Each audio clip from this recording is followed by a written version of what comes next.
¿Cuán cierto es que el Mar Muerto está desapareciendo? El Mar Muerto, el lago salado ubicado en el punto más bajo de la Tierra, se está encogiendo bajo el inclemente sol de Medio Oriente. Para aquellos que viven en sus costas, es una crisis en cámara lenta, y encontrar agua adicional para alimentar el mar representa un gran reto. El problema radica en que este lago es un ecosistema único y un barómetro sensible del ambiente en un lugar del mundo donde un clima árido y la necesidad de irrigar las granjas hacen que siempre haya escasez de agua. Es posible que hayas leído que el Mar Muerto se está muriendo, pero la verdad es que no es del todo cierto. En la medida que baja el nivel del agua, aumenta la densidad y salubridad, haciendo que llegue a un punto en que la tasa de evaporación llegará a una especie de equilibrio. Así que puede quedar mucho más pequeño, pero no desaparecerá completamente. No obstante, se está encogiendo a un ritmo alarmante, el nivel del agua está disminuyendo más de 1 metro al año.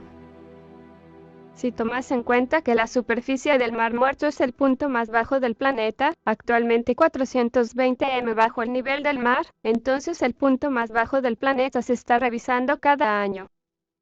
Es tan bajo que en el camino para llegar a sus playas te zumban los oídos de la misma forma que ocurre cuando aterrizas en un avión. El paisaje del Mar Muerto tiene una cualidad casi lunar, algo que las personas del mundo ancestral supieron notar, aunque no estuvieran seguros qué era lo que hacía este sitio tan único. Pero para un geólogo, esto es sencillamente el punto donde termina el río Jordán.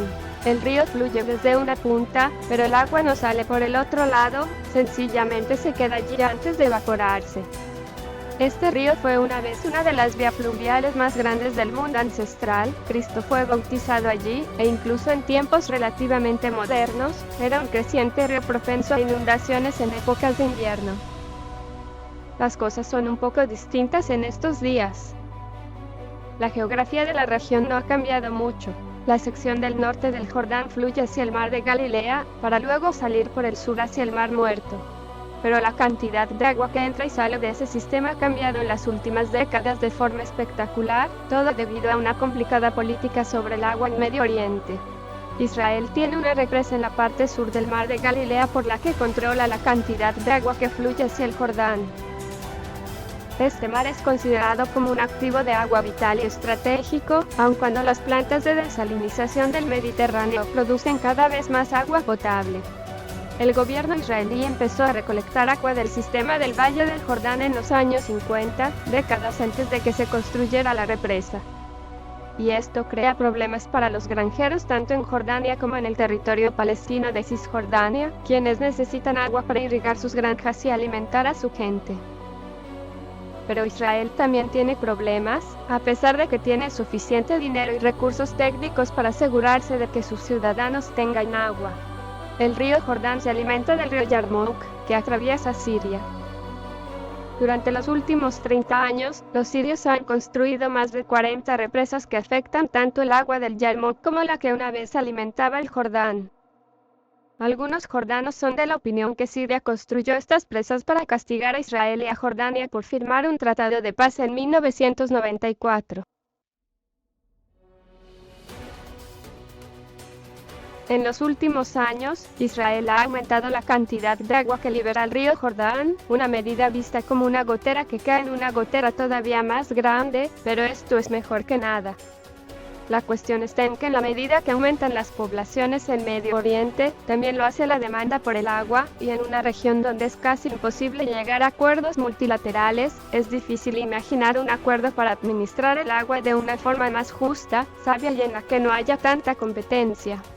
También hay otros factores que afectan el nivel del Mar Muerto. Tanto Israel como Jordania utilizan inmensas cuencas de evaporación para extraer fosfatos del agua y exportarlos como fertilizantes. Pero es la impactante disminución en el río Jordán lo que explica en gran medida la crisis en el Mar Muerto. En la costa jordana del mar, hay una pequeña comunidad de familias cultivadoras de tomates, bananas y sandías en campos que se mantienen frescos por el agua subterránea que llega de las montañas aledañas. Uno de los granjeros en Salim al-Uimel. Nunca nos iremos de aquí, asegura mientras el joven toma los melones durante el fresco atardecer. Incluso si aumenta el mar muerto y nos arrastra hacia un socavón, siempre estaremos aquí. Esos socavones son el enemigo común de los habitantes de la costa de este mar. Se forman cuando al retirarse el mar se quedan depósitos de sal en el subsuelo y colapsan creando enormes desfiladeros, o se disuelven cuando el agua fresca se filtra al subsuelo y causa que la superficie ceda. Algunos cráteres son inmensos, quizás de 100 m de diámetro y 50 m de profundidad, y en algunos lugares pareciera como si estuvieran pasando por un terremoto que en vez de pasar en segundos, lleva décadas. Los granjeros jordanos me mostraron las ruinas de una antigua fábrica de sal hundida, una situación que se repite en el territorio palestino e Israel. En total, se estima que en los últimos 40 años se han creado unos 5.500 hoyos alrededor de la línea de la costa.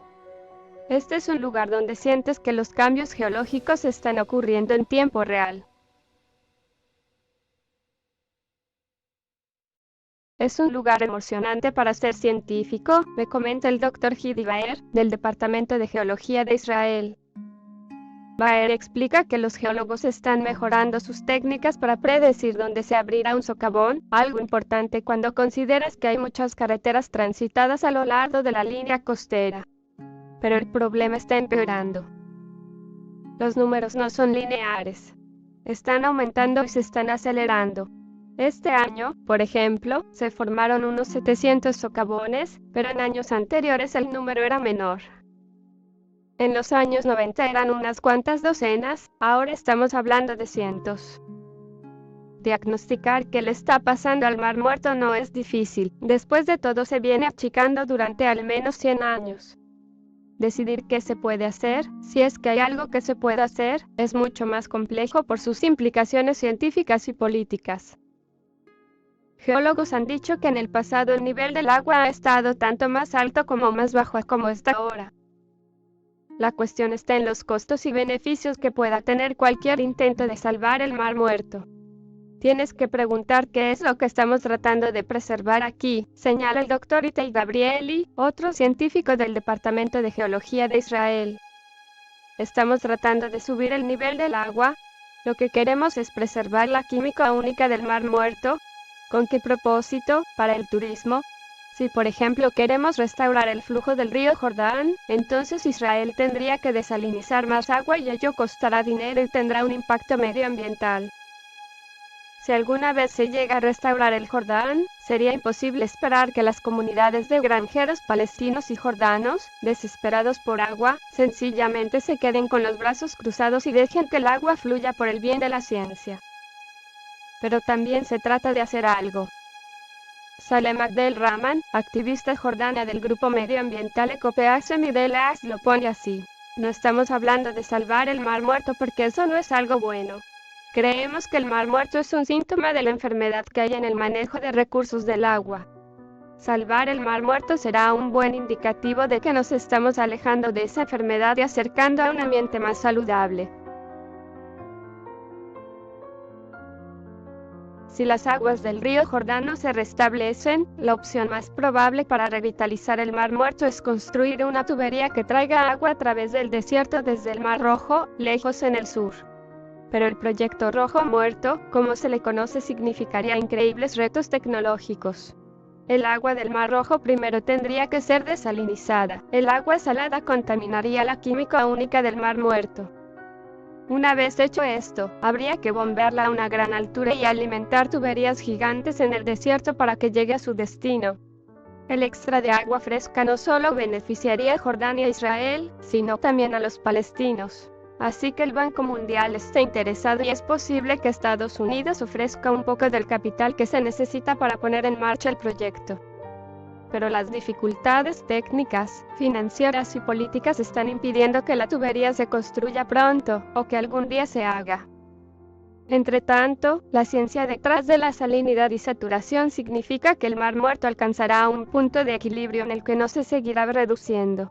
Es decir, la cantidad de agua en el cóctel salobre del mar y la cantidad de humedad evaporada en el aire alcanzará una especie de balance.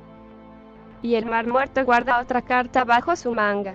Es propenso a un cierto nivel de evaporación, pero también es higroscópico, lo que significa que es capaz de absorber agua de la atmósfera. Es casi como si este tesoro natural en peligro de extinción tenga un mecanismo de seguridad incorporado. Durante algún tiempo habrá que seguir moviendo las hamacas de las playas para los turistas, pero un día llegaremos al punto mínimo. Así que este no es el fin de la historia sobre cómo morirá el Mar Muerto, sino una más alentadora sobre cómo la naturaleza en una región donde el hombre no siempre ha sido cuidadoso con sus recursos naturales puede encontrar una forma de protegerse.